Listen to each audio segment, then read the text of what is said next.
आता आपण बघूयात प्रत्यक्षात ही प्रोकॅरियोटिक सेल दिसती कशी in general structure of prokaryotic cell.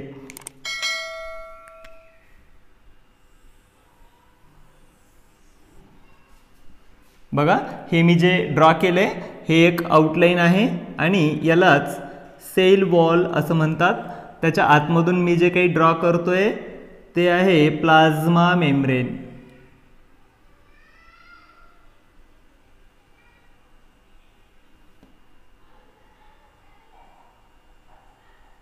Okay, आणि आता या आतमध्ये प्लाझ्मा मेम्ब्रेन जे आहे त्याचं एक फोल्डिंग झालंय. या फोल्डिंगला मेसोसोम असं म्हणतात आणि याच मेसोसोमला याच्यामध्ये असलेला ओपन टाईपचं जेनेटिक मटेरियल जे की हायली कॉइल्ड आणि सर्क्युलर असतं ते आपल्याला काढायचं आहे. बघा, it is highly coiled, okay, and attach to the mesosome. तर हे झालं जेनेटिक मटेरियल. याच जेनेटिक मटेरियलला न्यूक्लिओइड असं म्हणतात. आपण लागलीच त्याला नाव देऊन टाकूयात न्यूक्लिओइड. न्यूक्लिओइड कसं असतं, हायली कॉइल्ड असतं आणि सर्क्युलर असतं. सो सगळ्यात पहिल्यांदा मी जी आउटर लाईन काढली ती काय होती, सेल वॉल होती. तिलाही नाव देऊयात आपण सेल वॉल. सेकंड वन जो लेयर मी काढला ते आहे प्लाझ्मा मेम्ब्रेन. तो कोण आहे, प्लाझ्मा मेम्ब्रेन. आता याच सेलच्या आतमध्ये मी सांगितलं तुम्हाला की कंपार्टमेंट नाहीच आहेत. मग हे पूर्ण जे काही आतलं कंपार्टमेंट आहे, सिंगल कंपार्टमेंट, हे काय आहे, काही कंपोनंटनी जेली लाईक फ्लुइडनी काय आहे, भरलेलं आहे. And this jelly like fluid is known as cytoplasm. The jelly like fluid किंवा त्याला आपण लिव्हिंग फ्लुइड सुद्धा म्हणतो. So this fluid is known as cytoplasm. आता याच सायटोप्लाझम मध्ये आणखीन त्याच्याही पेक्षा थोड्याशा मोठ्या स्ट्रक्चर मी ड्रॉ करतो. ह्या अशा या ज्या स्ट्रक्चर आहेत हे स्ट्रक्चर रायबोझोम नावाने ओळखले जातात.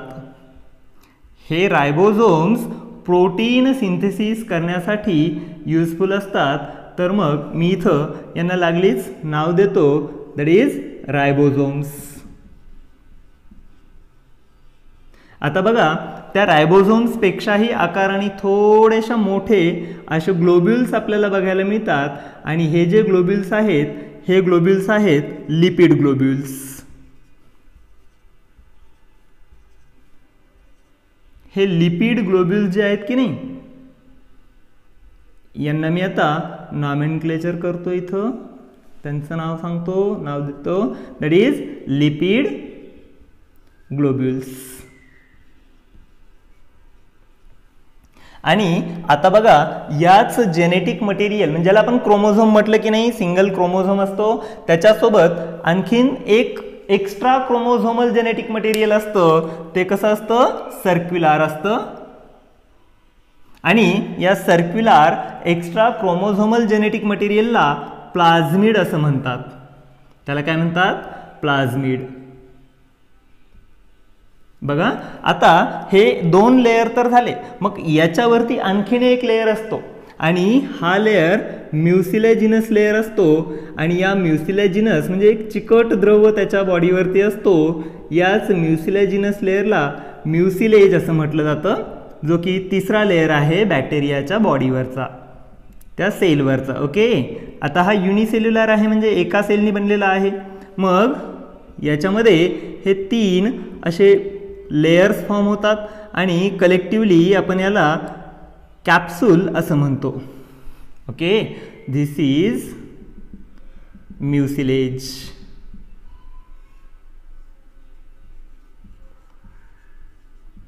म्युसिलेज, right. These are the components of bacterial cell. आता हेच बॅक्टेरिया सेलमध्ये आपण जे रायबोझोम्स दाखवले की नाही छोटे छोटे, ते रायबोझोम्स मी इथं लिहितो 70S टाईपचे असतात. हे आत्ता लक्षात ठेवा, मी पुढे एक्सप्लेन करेन. याच्यात सोबत काही रायबोझोम्स हे असे एकमेकांना चिकटलेले असतात, ते चेन लाईक स्ट्रक्चरमध्ये असतात. मग यांना पॉली रायबोझोम असं नाव आहे. त्यांना काय म्हणतात? Polyribosomes. So this structure is known as पॉलीरायबोझोम्स.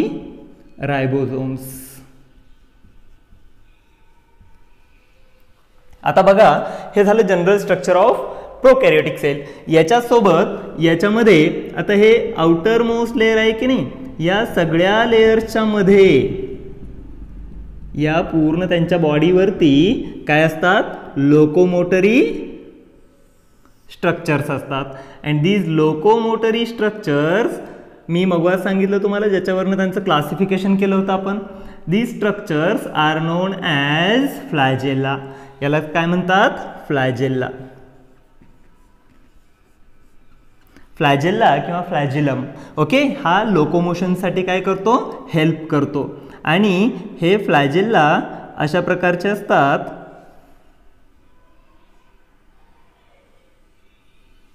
Right, these are the flagella of bacteria, जे त्याला लोकोमोशनसाठी हेल्पफुल असतात.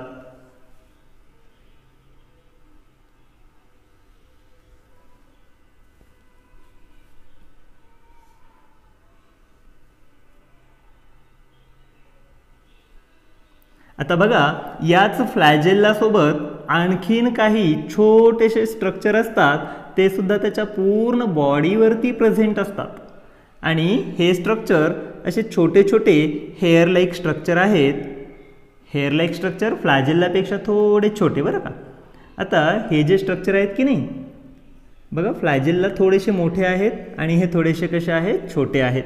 तर या स्ट्रक्चरला आपण फॅम्ब्रिया असं म्हणतो. This is flagella and this one is fimbria. आता फॅम्ब्रिया जे आहेत की नाही, एखाद्या सरफेसला अटॅच करण्यासाठी त्या बॅक्टेरियाला हेल्प करतात. म्हणजेच बॅक्टेरिया फॅम्ब्रियाच्या मदतीनं काय करतो? एखाद्या सरफेसला अटॅच करून बसतो, चिटकून बसतो. तर या फ्लॅजेलाच्या साहाय्याने तो काय करतो? मूवमेंट करतो. सो अशा प्रकारचं जे स्ट्रक्चर आहे ते प्रोकॅरियोटिक सेलचं असतं. मी तुम्हाला सांगितलं, it is having structure folded inside the cytoplasm. बघा, प्लाझ्मा मेम्ब्रेन, हे प्लाझ्मा मेम्ब्रेन आहे, जे इनसाइड द सायटोप्लाझम, या सायटोप्लाझम मध्ये काय झाले? फोल्ड झाले. दिस इज नोन ॲज मेसोसोम. याला एक नाव द्यायचं राहिलं आपलं, याला म्हणायचं मेसोसोम. मेसोसोम. तर आता या रिॲक्शनमध्ये किंवा या सेलमध्ये कुठल्याही काय नाही आहेत? कंपार्टमेंट नाही आहेत. मग त्याच्यामध्ये होणाऱ्या ज्या रिॲक्शन आहेत त्या सगळ्या प्लाझ्मा मेम्ब्रेनवरती काय होतात? घडून येतात. मग बऱ्याचशा रिॲक्शन्स या मेसोसोम आणि प्लाझ्मा मेम्ब्रेनवरती कंप्लीट होतात. तर प्रोटीन सिंथेसिस सारख्या ज्या काही गोष्टी आहेत त्या या रायबोझोम्समध्ये कंप्लीट होतात, जे 70S टाईपचे आहेत. सो बघा, याच्या प्लाझ्मा मेम्ब्रेनवरती हे आतल्या साईडनी काय आहेत? रिॲक्शन किंवा लागणारे एन्झाईम्स प्रेझेंट आहेत. अशा पद्धतीची ही आहे प्रोकॅरियोटिक सेल. आता हा जो आहे की नाही प्लाझ्मिड DNA, या जेनेटिक मटेरियलला सोडून एक्स्ट्रा DNA आहे, याला म्हणायचं प्लाझ्मिड DNA. आणि या प्लाझ्मिड DNA मुळे मी तुम्हाला जसं सांगितलं की बॅक्टेरिया कुठंही सापडतात. ऑल ओव्हर द वर्ल्ड जिथं ऑर्गॅनिक मॅटर आहे तिथं बॅक्टेरिया आहेत. मग त्या ॲडव्हर्स कंडिशनमध्ये सपोज बॉइलिंग वॉटर असेल, कुठलं? हॉट स्प्रिंगचं. हॉट स्प्रिंग जे असतात, हॉट वॉटर स्प्रिंग, त्याच्यामध्ये सुद्धा हे बॅक्टेरिया सापडतात. त्या बॅक्टेरियाचं नाव आहे थर्मस ॲक्वॅटिकस. आणि त्या थर्मस ॲक्वॅटिकसला त्या 100 डिग्री सेल्सिअसमध्ये राहायला हा प्लाझ्मिड DNA काय करतो? हेल्प करतो. ज्या ॲडव्हर्स कंडिशनमध्ये सर्वाईव्ह करण्यासाठी हा extra chromosomal genetic material present असतं, त्याला आपण म्हणतो plasmid DNA. And this is the general structure of prokaryotic cell. So आपण याला नाव देऊयात प्रोकॅरियोटिक सेल.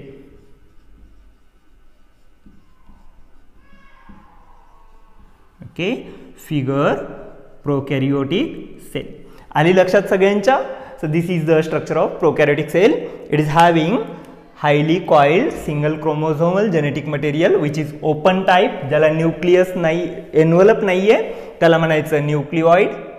ज्याच्यामध्ये आणखीन एक DNA आहे एक्स्ट्रा क्रोमोझोमल, क्रोमोझोमला सोडून त्याला म्हणायचं प्लाझ्मिड DNA. तर इथं रायबोझोम्स आहेत. रायबोझोम्स प्रोटीन तयार करतील. रायबोझोम्सच्या पेक्षा थोडेसे मोठे लिपिड ग्लोब्युल्स आहेत.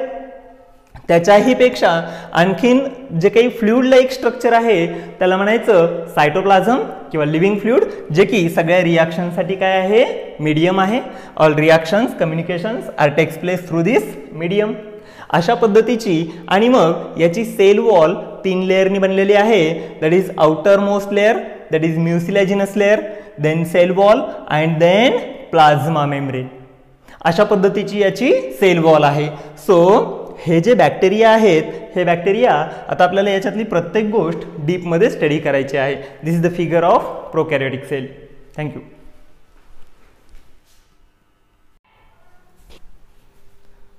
नमस्कार विद्यार्थी मित्रांनो, आपण आत्ताच प्रोकॅरियोटिक सेल ड्रॉ केली आणि त्याच्यामधल्या महत्त्वाच्या गोष्टी बघितल्या. Now we have to see some important components of prokaryotic cell. मग दिस प्रोकॅरियोटिक सेल कंटेंट्स, यातलं एक महत्त्वाची गोष्ट आहे त्याचं cell envelope. Cell envelope, then cytoplasm jelly like fluid present in the cell, then nucleoid that is genetic material है ना, highly circular coiled genetic material is called nucleoid, जे की ओपन टाइपचं आहे. and plasmid, extra chromosomal genetic material, plasmid, and finally we have to see flagella. So flagella are these are locomotory structure of bacteria or prokaryotes. So one by one we have to study these cell components. So first we will see cell envelope. Now look at this. The cell envelope is outermost covering of a cell. जी सेलची outermost covering आहे, ज्याच्यामध्ये 3 गोष्टी आहेत. त्या 3 गोष्टी म्हणजे मी तुम्हाला इथे सांगितलं बघा, that is mucilage, yes mucilage, cell wall and plasma membrane. या तिघांचं मिळून त्याचं काय तयार झाले, एनव्हलप तयार झाले. Collectively we call it as cell envelope. तर यालाच आपण पुढे इथं सेल एनव्हलप असंही म्हणू शकतो. Cell envelope we call it as a cell envelope. मग आता आपण बघूयात सेल एनव्हलप कसं असतं आणि ते कशापासनं बनलेलं असतं. तर सेल एनव्हलप हे 3 लेयर्सनी बनलेलं आहे. So first layer of the cell is called cell envelope, जे की हे असं म्युसिलेजिनस स्ट्रक्चर आहे. And this structure outer most layer is called mucilage. Mucilage. This mucilage is composed with polysaccharide. हे बनलेलं आहे पॉलीसॅकराइडनी. This mucilage is composed with polysaccharide.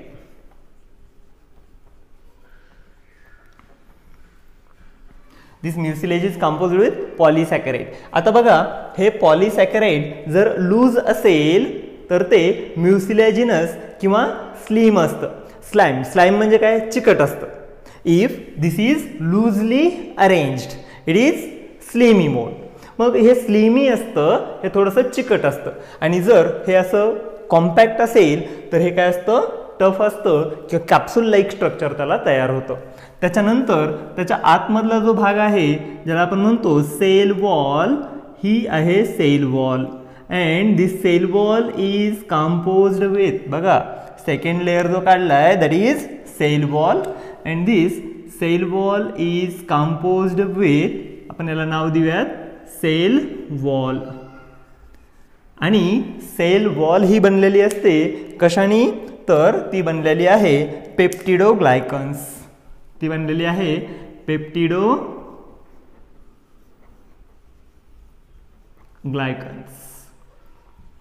पेप्टिडोग्लायकन्स नावाच्या कार्बोहायड्रेटचाच एक कॉम्प्लेक्स टाईपचा कार्बोहायड्रेट आहे आणि त्या पेप्टिडोग्लायकन्सनी हे बनलेलं आहे. आणि आता या 2 लेयरच्या नंतर सगळ्यात आतमध्ये काढला होता आपण, त्याला आपण म्हणतो प्लाझ्मा मेम्ब्रेन. आणि मी हे प्लाझ्मा मेम्ब्रेन असं ड्रॉ करतो. दिस इज प्लाझ्मा मेम्ब्रेन. आणि आता हे प्लाझ्मा मेम्ब्रेन आहे, याला नाव देऊयात plasma membrane. This is innermost covering, सगळ्याच्या आतलं कव्हरिंग आहे. आणि हे प्लाझ्मा मेम्ब्रेन कशा कशाने बनलेलं असतं, तर याच्यामध्ये आता प्लाझ्मा मेम्ब्रेन तुम्ही शिकला कोणतं, किंवा आपल्याला पुढे आणखीन शिकायचंय.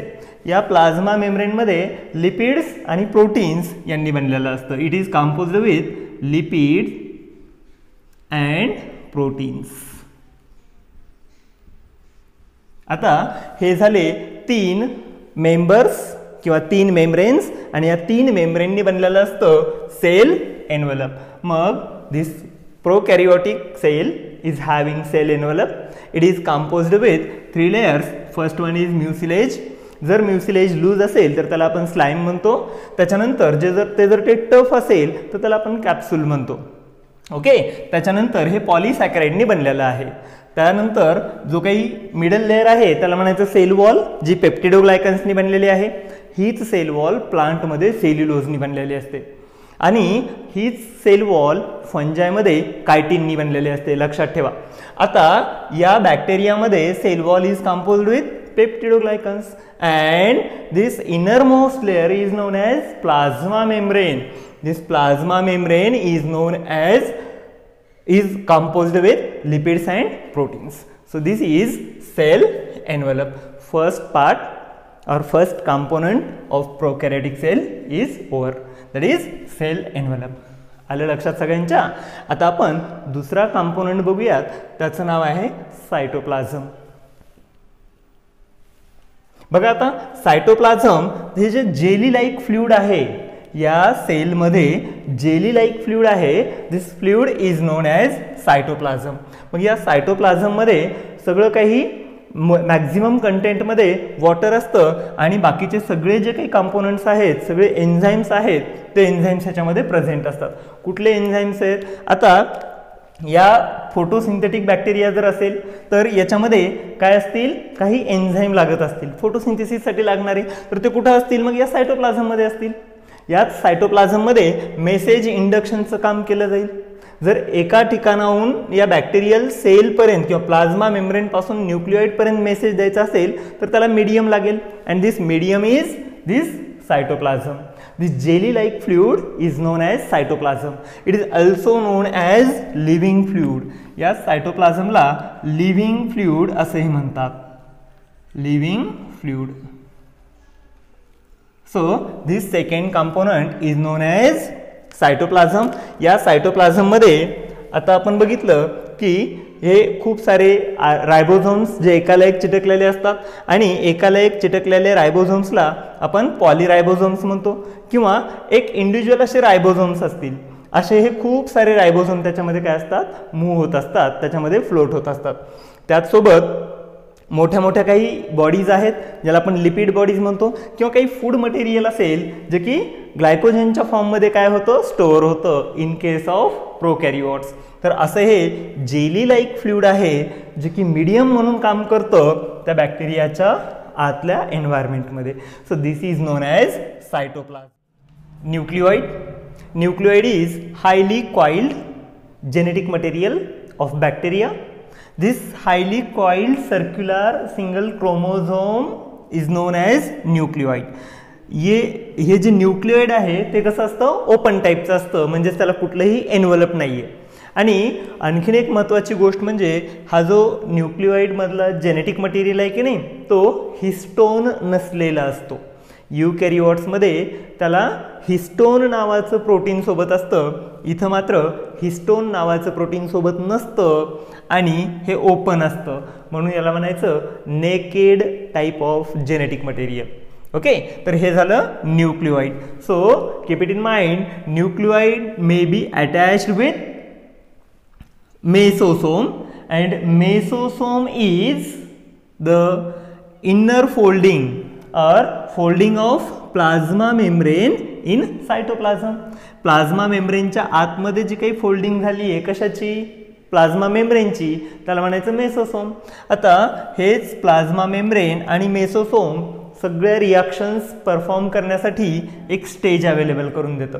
आणि मग याच्यामध्ये सायटोप्लाझममध्ये एन्झाईम्स असतात आणि या स्टेजवरती म्हणजेच प्लाझ्मा मेम्ब्रेनच्या इनर साईडला काय होतात, या सगळ्या केमिकल रिॲक्शन चालू असतात. सो अशा पद्धतीनं हा न्यूक्लिओइड हा कशाला अटॅच असतो? मेसोसोमला अटॅच असतो. आणि मेसोसोम म्हणजे प्लाझ्मा मेम्ब्रेनचा सायटोप्लाझममध्ये फोल्ड झालेला भाग. सो त्याच्यानंतर आपल्याला बघायचं आहे प्लाझ्मिड DNA. मित्रांनो, या न्यूक्लिओइडला सोडून आणखीन एक म्हणजे ज्याला आपण म्हणतो एक्स्ट्रा क्रोमोझोमल जेनेटिक मटेरियल, म्हणजे या क्रोमोझोमला सोडून एक्स्ट्राचं असलेलं जेनेटिक मटेरियल, एक्स्ट्राचा असलेला सेल्फ रिप्लिकेटिंग DNA जो की सेलचा नाही तर स्वतःच काय होतो? रेप्लिकेट होतो. असा हा self replicating circular DNA is known as plasmid DNA. जसं मी तुम्हाला सांगितलं, प्लाझ्मिड DNA हा त्या सेलला ॲडवर्स कंडिशनमध्ये सर्वाईव्ह करायला मदत करतो. फॉर एक्झाम्पल, हाय बॉइलिंग टेम्परेचरमध्ये असलेलं पाण्यामध्ये असलेले बॅक्टेरिया लाईक थर्मस ॲक्वॅटिकस, तर त्या हॉट वॉटर स्प्रिंगमध्ये हा बॅक्टेरिया सापडतो. आता उकळत्या पाण्यात सापडणारा बॅक्टेरिया आणि त्या बॅक्टेरियाला मग 100 डिग्री सेल्सिअसला कोण सर्वाईव्ह करायला मदत करतं? So this plasmid DNA. आणि हाच प्लाझ्मिड DNA पुढं जेनेटिक इंजिनिअरिंग नावाच्या ब्रँचमध्ये सुद्धा वापरला जातो. सो असा हा एक्स्ट्रा क्रोमोझोमल जेनेटिक मटेरियल आहे ज्याला आपण म्हणतो plasmid DNA. Next we have to see flagella. आता फ्लॅजेल्ला म्हणजे काय? So this flagella is locomotory structure of bacteria. मग मी तुम्हाला सांगितलं फ्लॅजेल्लावरनं बॅक्टेरियाचे प्रकार आहे की नाही, अगदी तसं हा फ्लॅजेल्ला या बॅक्टेरियाला लोकोमोशन करायला मदत करतो. मग हे फ्लॅजेल्ला असे खूप सारे लांब हेअर लाईक प्रोजेक्शन्स असतात ज्याच्या मुवमेंटमुळं बॅक्टेरिया काय करतो? लोकोमोट करू शकतो. सो अशा पद्धतीचे हे cell components of prokaryotic cell आपण इथं लक्षात ठेवले पाहिजेत.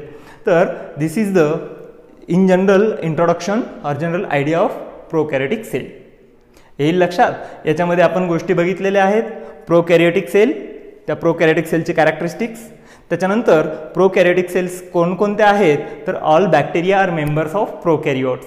All bacteria are included in a kingdom known as Monera. आणि त्याच्यानंतर आपण बघितलं की त्याचे कुठले कुठले टाईप्स आहेत, क्लासिफाय केले त्या बॅक्टेरियांना. मग according to number of flagella, type of shape है ना, त्याच्या सेलच्या टाईपवरनं, आणि त्याच्यानंतर त्याच बॅक्टेरियाला त्याच्या सेल वॉलवरनं काय केलं आहे? क्लासिफाय केलं आहे. तर त्या गोष्टी बघितल्याच्या नंतर आपण ही प्रोकॅरियोटिक सेल काढली आणि या प्रोकॅरियोटिक सेलमधले महत्त्वाचे घटक बघितले. याच्यामध्ये पहिला आहे सेल एन्व्हलप. सेल एन्व्हलप म्युसिलेज, त्याच्यानंतर सेल वॉल आणि प्लाझ्मा मेम्ब्रेन या गोष्टींनी बनलेला असतो. इथं एक गोष्ट लक्षात ठेवा, याच म्युसिलेजला ग्लायकोकॅलिक्स असंही म्हटलं जातं. Glycocalyx, it is also known as glycocalyx. तर हा एकदम आउटर मोस्ट लेअर आहे पण खूप सारे फंक्शन पार पाडतो, जसं की अटॅचमेंट टू द सरफेस, ॲडिजन म्हणतो आपण त्याला, किंवा रेझिस्टंट टू द अँटीबायोटिक. या लेअरमुळं तो अँटीबायोटिकला काय करतो? रेझिस्ट करू शकतो. किंवा एखाद्या सेलला दुसरं काही एंगल्फ करत असेल तर त्याच्यापासून सुद्धा तो सेलची काय करतो? सुटका करतो. म्हणजे हा बाहेरचा लेअर खूप महत्त्वाचा आहे आणि तो सेलला काय करतो? नेहमी प्रोटेक्ट करत असतो, ज्याला आपण म्हणतो ग्लायकोकॅलिक्स किंवा म्युसिलेज. And this mucilage is composed with polysaccharides, right? दुसरा लेयर आहे सेल वॉल, जी पेप्टिडोग्लायकन्सनी बनलेली आहे, पेप्टिडोग्लायकन्स. आणि तिसरा लेयर आहे प्लाझ्मा मेम्ब्रेन, जे प्लाझ्मा मेम्ब्रेन परमिएबल असतं और सिलेक्टिवली परमिएबल असतं आणि लिपिड्स आणि प्रोटीन्सनी बनलेलं असतं. So this is overall idea regarding envelope, cell envelope. Now cytoplasm जे आपण बघितलं, fluid jelly like structure present in the cell and useful for communication. त्याच्यानंतर यालाच लिव्हिंग फ्लुइड असे म्हणतात. त्यानंतर न्यूक्लिओइड आहे ना, जेनेटिक मटेरियल, त्याच्यानंतर plasmid, extra chromosomal circular self replicating DNA, and finally flagella जे त्याला मुवमेंट करायला मदत करतं. तर अशा पद्धतीनं प्रोकॅरियोटिक सेल ही अशी आहे. सो इथं आज आपण थांबूयात आणि उद्याच्या लेक्चरमध्ये आपण यूकॅरियोटिक सेलबद्दल माहिती घेऊयात.